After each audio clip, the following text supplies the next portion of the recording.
habíamos comentado que en sistemas estructurales 2 estaríamos abarcando los 4 primeros sistemas estructurales, que es la de vector activo, la que es justamente el ingeniero está desarrollando los cálculos, las de forma activa, que se desarrolló en clases anteriores, luego la de sección o masa activa, que se desarrollará posterior a esta clase,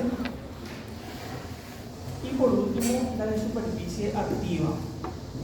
Entonces son 4 sistemas de estructuras que para el trabajo práctico vamos a poder combinarlos entre sí para llegar a un producto final.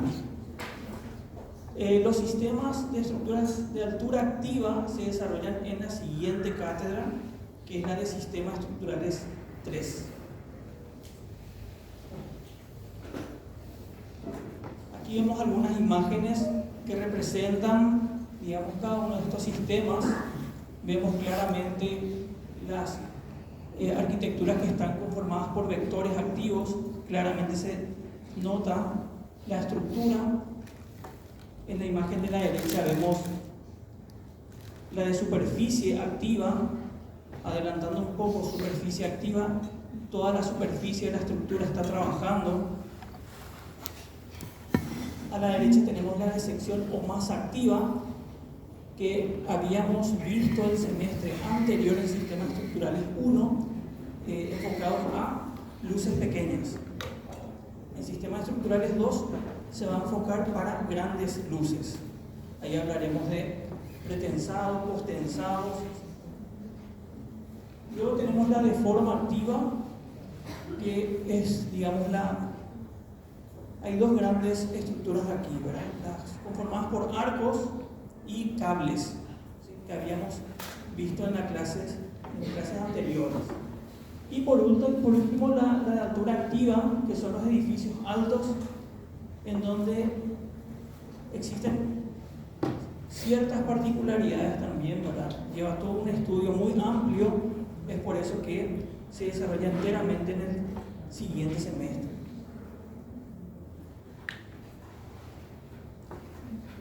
Un poco de definición para ir recordando, ¿verdad? Tenemos que manejar estos conceptos. Y las de vector activo, habíamos dicho que prácticamente, como lo dice la física, son vectores. Y estos vectores se convierten para nosotros en barras. ¿Sí?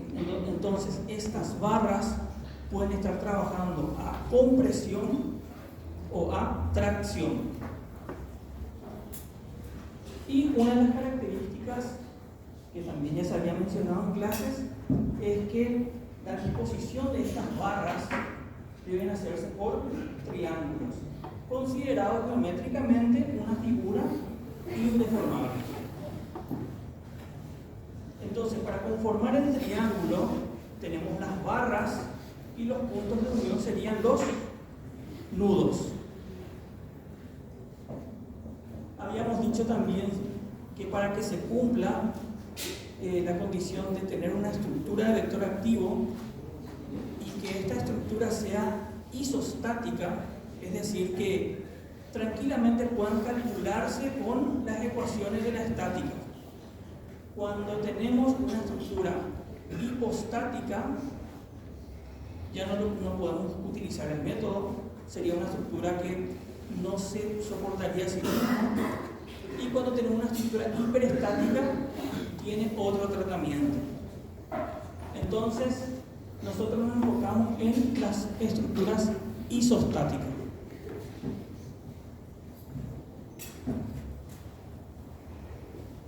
Algunos tipos de articulados para que podamos manejar también los nombres varían en la disposición de las barras.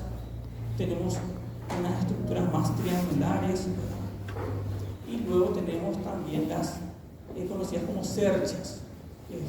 Está la Pratt plana y la Warren plana.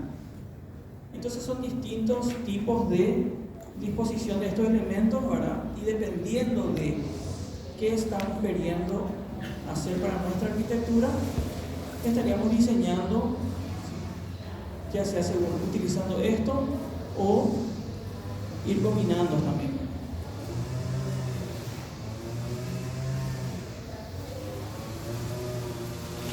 Aquí básicamente está el fundamento de estas estructuras. Conformamos un triángulo solamente de 3 barras con 3 nudos, donde ellas serían los apoyos, y aplicando una carga, como vemos en el caso gráfico del medio, las barras estarían formando las pendientes. Al recibir una carga, ¿cómo estaría trabajando esas 2 barras? ¿A compresión o a tracción? A compresión, exactamente. Entonces, ¿qué ocurriría aquí? Al aplicar una carga en el centro de la estructura, ¿qué tiende a hacer a los apoyos?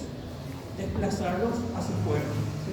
Entonces, tenemos un elemento que es el elemento tensor o tirante, como le habíamos también llamado. Si invertimos este triángulo, ocurriría lo contrario. Tendríamos una carga, un peso en el centro de esta estructura, y ¿qué ocurriría? Estaría estirando. Entonces las barras están traccionando y tenemos tensores.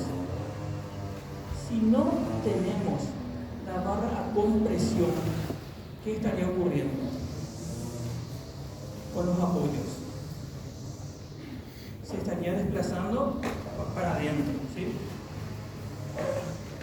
Entonces, una vez que entendamos esto, ya sería mucho más fácil luego entender otros ejemplos.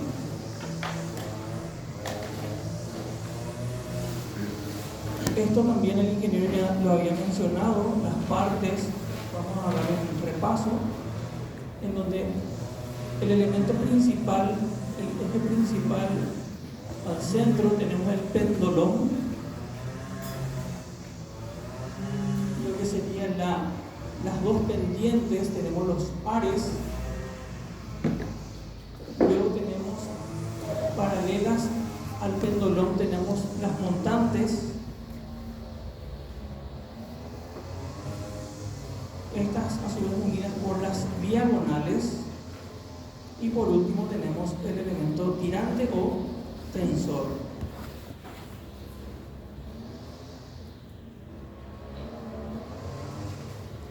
Y esto ocurriría si no están conformados por triángulos. Tendríamos una estructura, si eliminamos una de las barras, en este caso la diagonal de la izquierda,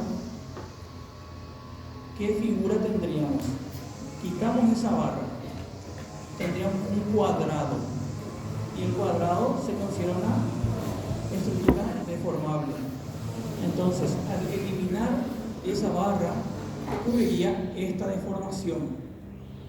Entonces, por eso es importante que al hablar de vector activo, siempre tienen que estar constituidas por la forma triangular.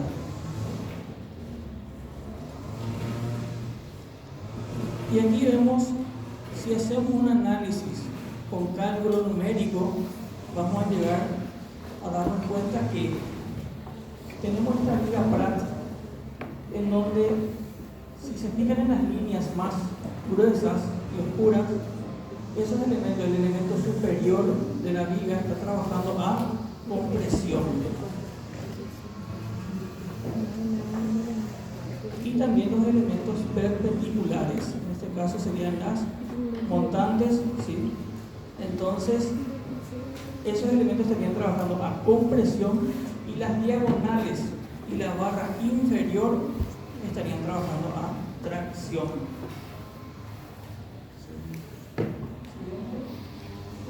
Y aquí vemos la inversa. ¿Qué pasa si invertimos la Pratt y la convertimos en una viga Wowin? Tendríamos que el elemento inferior con las montantes estarían trabajando a tracción, y el elemento superior con las diagonales a compresión. Entonces aquí es prácticamente, si le damos valores numéricos y analizamos nudo por nudo, vamos a ir determinando cómo están trabajando estas barras y a qué están siendo, digamos, cuáles son las solicitaciones. Y como habíamos visto en los cálculos, depende del signo que nos arroja, ¿verdad?, el resultado. Aquí vemos más ejemplos de diferentes estructuras. Este es un caso muy particular, que son las marquesinas o los voladizos, en donde, si vemos el primer caso de la imagen superior, vemos que el elemento, la barra traccionada, va a ser la barra horizontal superior, y también las montantes. Eso teniendo en cuenta siempre que las cargas son gravitacionales y están aplicadas a los nudos.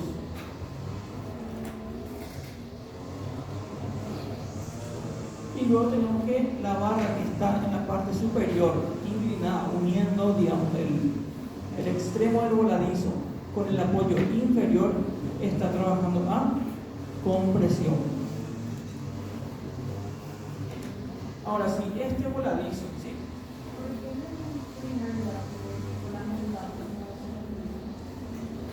¿Por qué las montantes?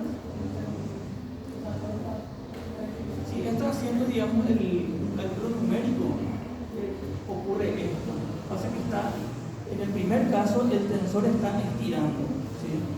Al estirar, ¿qué ocurre si en cada nudo tenemos una carga? ¿Sí? Las que primero van a recibir son las diagonales. ¿Por qué? Porque están las que están directamente unidas o dirigidas hacia el apoyo. Por eso están las diagonales comprimidas y los tensores están siempre estirando.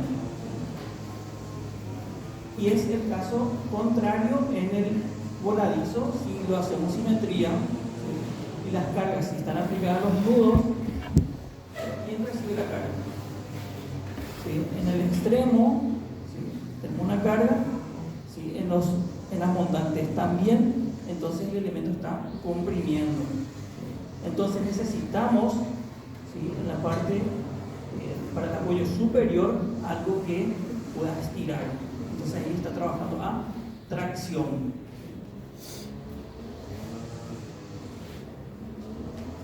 Aquí vemos el ejemplo a la derecha.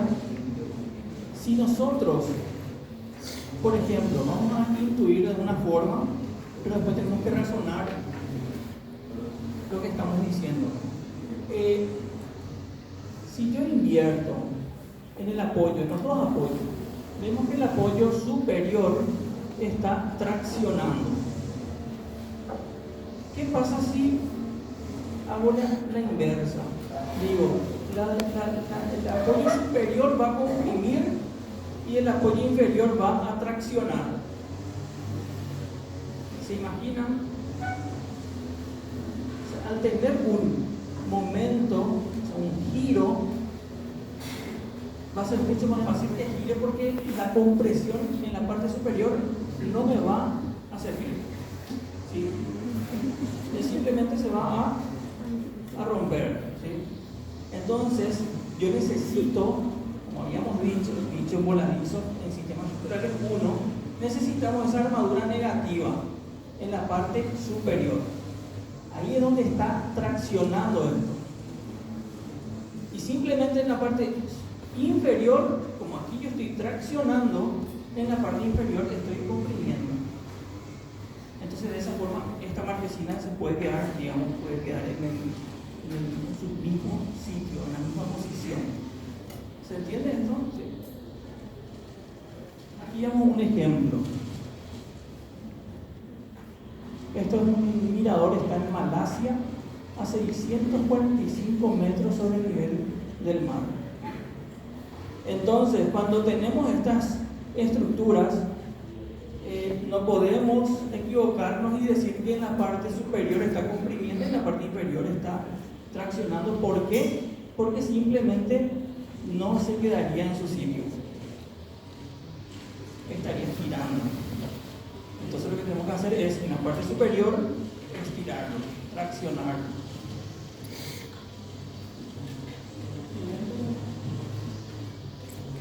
Este es un puente peatonal curvo también en Malasia y está a 660 metros sobre el nivel del mar. Vemos que el puente curvo está conformado por un sistema de vector activo. También vemos el elemento como un gran pilar también con el sistema de vector activo, pero vemos la combinación. El elemento tensor que está sosteniendo el puente, ¿qué tipo de sistema estructural sería? De forma activa. Habíamos dicho que recuerdan, arcos y cables. Entonces aquí tenemos justamente la combinación de estos sistemas. Siguiente, aquí vemos una imagen ya en la pasarela a 660 metros. Nadie va a querer que esto colapse, ¿verdad? Y por ahí nos animamos y cruzamos, ¿verdad? Bueno. Siguiente, Bueno, ahora tenemos más en arquitectura. Este es el parlamento escocés realizado por los arquitectos Enric Miralles y Benedetta Tagliabue. Es básicamente como la Cámara de Senadores o diputados, en donde vemos un gran espacio, necesitamos cubrir un gran espacio, ¿sí?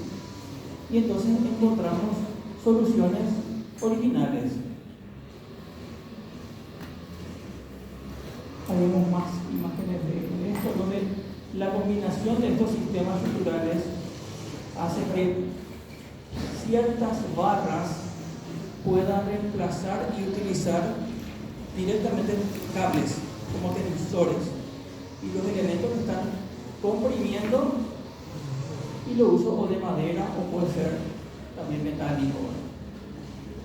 Siguiente tema. Aquí vemos en la maqueta de la izquierda, vemos la forma bastante rebuscada, la forma en donde cada reticulado tiene una diferencia en las medidas, por ejemplo. Entonces, para estos casos sí tenemos que detallar cada uno de los elementos.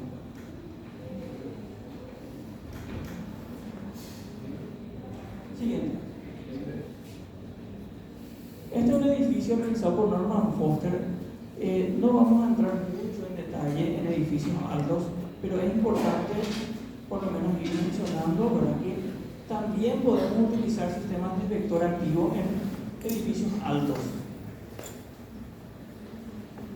En la fachada justamente se ven estos elementos reticulados, ¿verdad? Entonces, en un edificio alto, la principal carga sería la del viento, por ejemplo. Entonces, una de las principales cargas, no nos olvidemos tampoco también de la carga de la compresión, así del peso total del edificio. Entonces, estos elementos reticulados nos van a servir para utilizar como, por ejemplo, rigidizadores de estos edificios.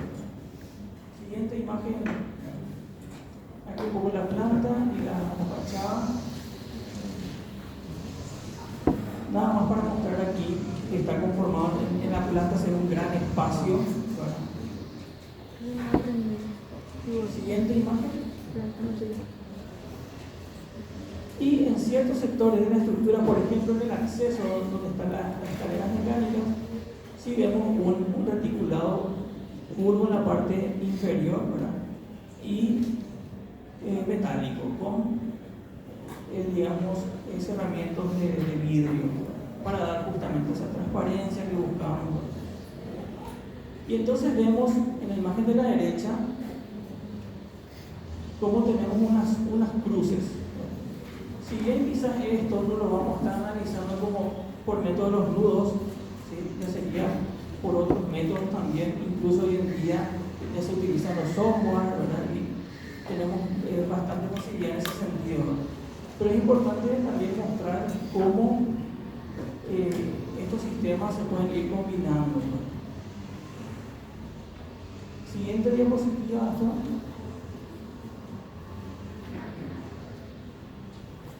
El Centro Pompidou. Esto lo conocen, ¿sí? Ya lo vimos durante mi historia, realizado por los arquitectos Richard Rogers y Renzo Piano, en donde al ser un lugar de centro de exposiciones, también librerías y otros programas, estos programas requieren de una espacialidad. O sea que necesito tener un gran espacio con la menor cantidad de pilares. Entonces aparecen soluciones estructurales que forman parte de la arquitectura.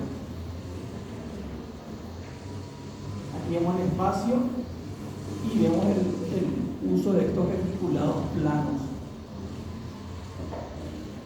A la derecha vemos el detalle, un detalle de estos anclajes. Muchos de estos elementos ya, digamos, se lo hace prefabricado, se consiguen las partes de estos elementos, se ensamblan, luego se lleva a montaje. Siguiente. Y bueno, y qué mejor que en la fachada mostrar el protagonismo también de la estructura y hacer que la estructura sea parte de la arquitectura, ¿sí? Y no simplemente esconderla, ¿verdad?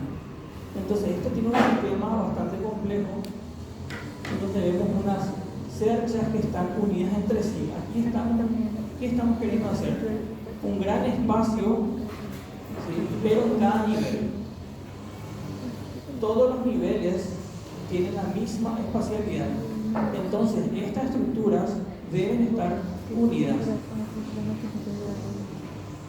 En este caso, vemos en el voladizo, si solamente quito una de las barras, ya la estructura empieza a sufrir deformación.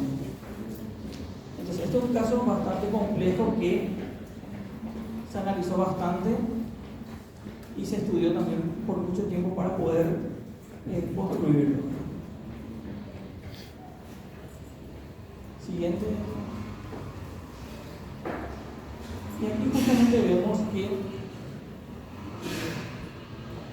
tenemos dentro del espacio tenemos estas grandes cerchas y los voladizos nos ayudan a equilibrar estas cerchas, en donde en el extremo del voladizo ¿qué es lo que hacemos? Tenemos que tensionar para que justamente no exista el movimiento que tenemos aquí a la izquierda. O sea que el voladizo está como un apoyo articulado. Entonces todo está aquí en equilibrio. Y eso se va repitiendo en cada nivel y en la modulación también a lo largo de todo el gran espacio. ¿Sí? Esta estructura se va repitiendo.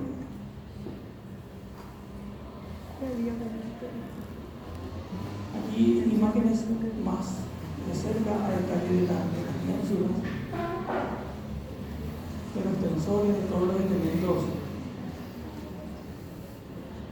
Entonces, si bien nosotros estamos estudiando en el plano estas estructuras de vector activo, estas también podemos llevarlo al espacio, ¿sí? Entonces tendríamos las estereoestructuras, por ejemplo, que serían los reticulados espaciales.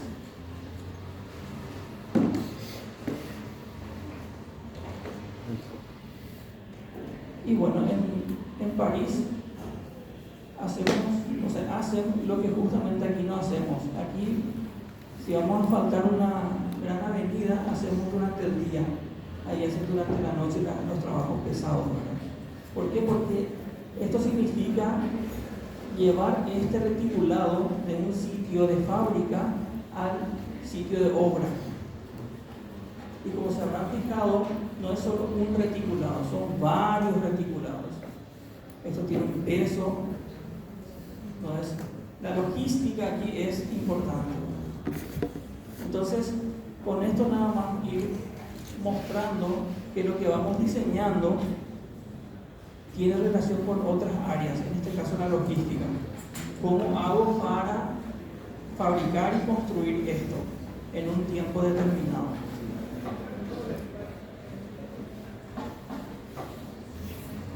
El Centro Sainsbury de Artes Visuales de Norman Foster, otro ejemplo de reticulados, ¿verdad? En donde también, al ser un centro de exposiciones, necesitamos la espacialidad. Entonces estamos como haciendo un gran contenedor y nuevamente la estructura pasa a ser protagonista también, ¿verdad? Y forma parte de la esencia de esta arquitectura. Como se ve también en la imagen de la derecha, igual en la siguiente imagen, en el modelo 3D, esta estructura se va repitiendo. O sea que si vemos en la imagen, es como un pórtico. Pero, ¿qué pasaría si este pórtico lo hacemos de hormigón, por ejemplo, y no de reticulados? Primero ya estamos hablando de economía de materiales, el peso del hormigón. ¿Sí? Entonces, tenemos que buscar opciones para poder generar con la estructura lo que estamos buscando, que es tener una estructura, un espacio libre de grandes luces.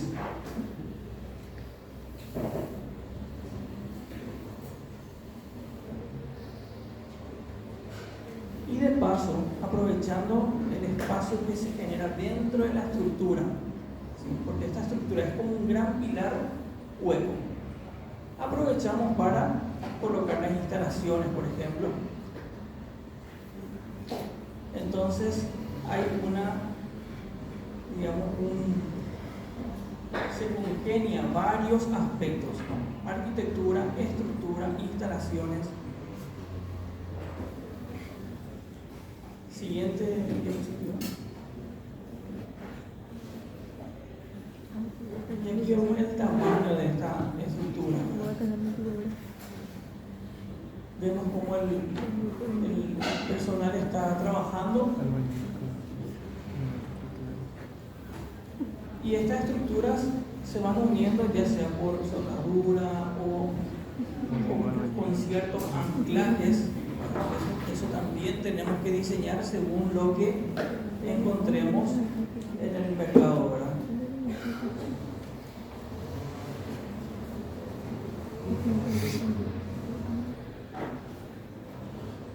Por aquí más sobre el montaje de esta estructura.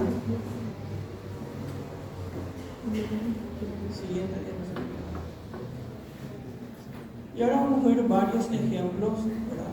Estos ya más bien sueltos, en donde vemos diferentes disposiciones, diferentes materiales, pero siempre hablando del mismo tema, que son los reticulados planos.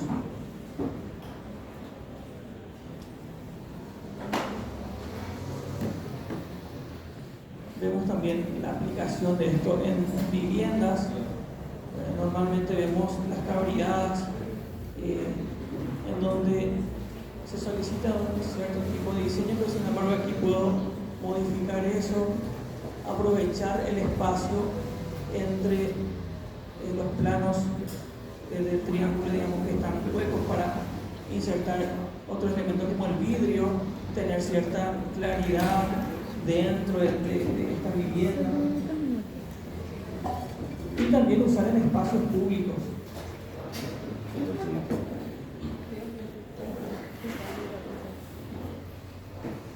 Y siempre es importante realizar estos esquemas porque tenemos una cierta dimensión del elemento, de las barras, y tenemos que prever los anclajes. ¿Cuántos anclajes estaríamos necesitando? Y que esos anclajes no estén muy cerca entre sí para evitar ciertas fisuras en esas uniones.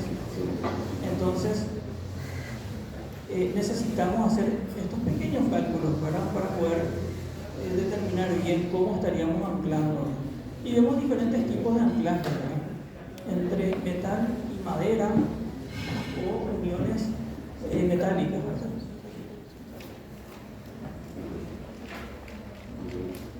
Y más ejemplos, ¿verdad? En polideportivos, siempre hablando en términos de estructuras de grandes luces y donde la estructura es protagonista y aparte estamos ahorrando en los materiales. ¿Sí? No estamos usando en todo momento hormigón, ¿verdad? Porque vemos que quizás no sea la forma más eficiente, ¿verdad?, de poder hacer estos espacios.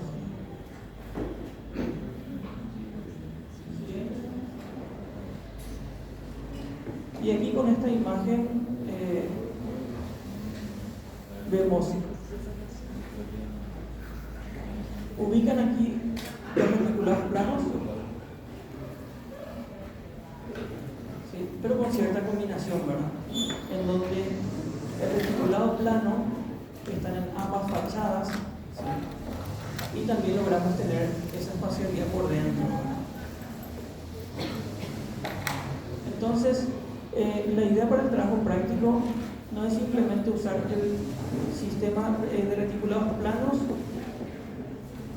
para cumplir, digamos, sino que más bien ver las distintas posibilidades que tenemos para combinar otros sistemas, ¿sí? Y darle el protagonismo a nuestros proyectos, ¿sí? Buscar soluciones complejas, pero que podamos hacerlas sencillas una vez que vamos estudiando, ¿verdad?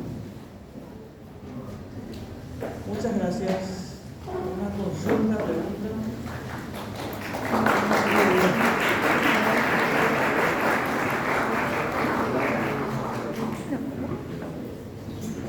¿Alguien tiene alguna duda que quiera preguntar? No hay consulta. Entonces, es importante saber esto, los cálculos. ¿Por qué? Porque entendemos esto y podemos usar estos conceptos para después aplicarlo en lo que a nosotros, en donde sí estamos, que es el diseño de la estructura, diseño de estructura.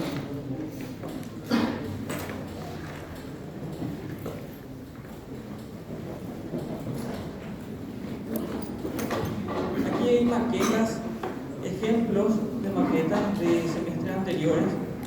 La primera maqueta que van a ver corresponde a sistemas estructurales 3. Estas dos maquetas que vemos aquí son de sistemas estructurales 2. Pueden acercarse, ver un poco también.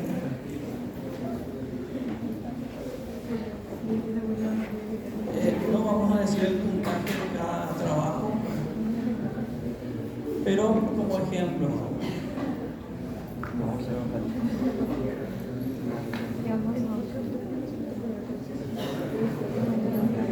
Y bueno, pueden acercarse a mirar, pero entonces como habíamos dicho al inicio, ¿verdad? El trabajo práctico va a ser enfocarnos en grandes luces, ¿sí?